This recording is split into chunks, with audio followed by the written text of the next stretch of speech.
El objetivo general de este proyecto fue obtener correlaciones experimentales que permitan calcular caídas de presión a diferentes flujos másicos en tuberías lisas sin conocer valores del factor de fricción de Fanny. Antes de seguir, es importante algo de la teoría. El flujo laminar es aquel en el que ocurre a bajas velocidades formando líneas paralelas a lo largo del eje del tubo.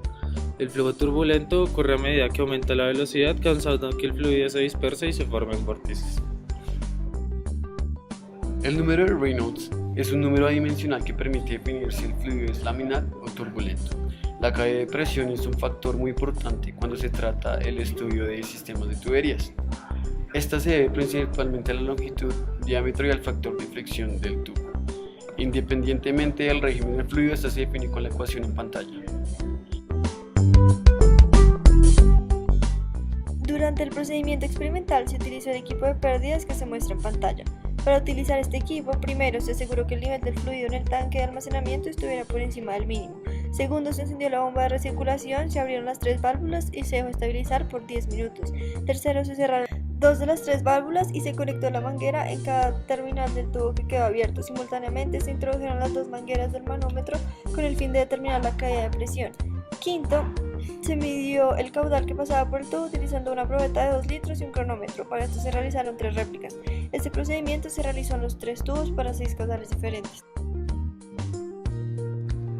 Ahora bien, los resultados para cada tubo se muestran en pantalla. Se obtuvo que el tubo que presenta las caídas de presión más grandes fue el 13-14, seguido por el 7-8 y por último el 10-11.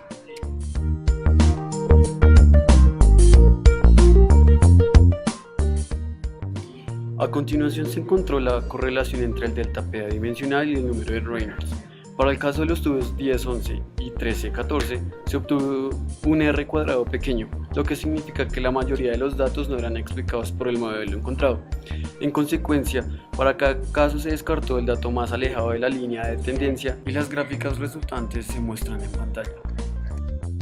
A continuación se calculó el porcentaje de error para los datos experimentales y para los datos obtenidos a partir de la correlación.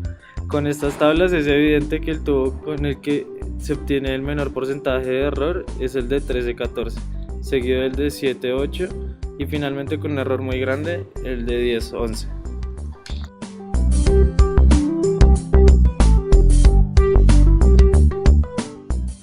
El tubo 7-8 presenta un R cuadrado que indica que el 85,94% de los datos pueden ser explicados a partir de la regresión. Se observa que a medida que aumenta el caudal, disminuye el porcentaje de error.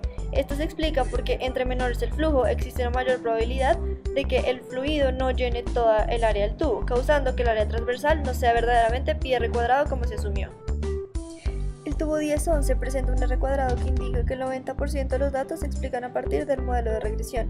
Se obtuvo un porcentaje de error muy grande y al analizar los datos se observó que la caída de presión es muy pequeña y no cambiaba a medida que va cambiando el caudal. Esto no concuerda con la teoría, pues la velocidad está directamente relacionada con el cambio de presión. En consecuencia, es lógico obtener un error alto. En el tubo 13-14, la regresión indica que el 72% de los datos se ven representados por el modelo de regresión. Se obtuvo un menor porcentaje de error que para el resto de los tubos. En este caso particular, el porcentaje de error disminuye a medida que disminuye el caudal. Esto se debe principalmente al diámetro del tubo, pues al ser menor, necesita un caudal menor para poder llenar el área transversal. Aumentar el caudal solo aumenta la turbulencia del flujo. Los errores en general se deben a las incertidumbres de la longitud, el diámetro y del manómetro, a la entrada de las mangueras en el manómetro y a la medida del caudal. Al analizar los valores obtenidos para cada caída de presión, se puede observar que entre mayor es el delta, menor es el porcentaje de error.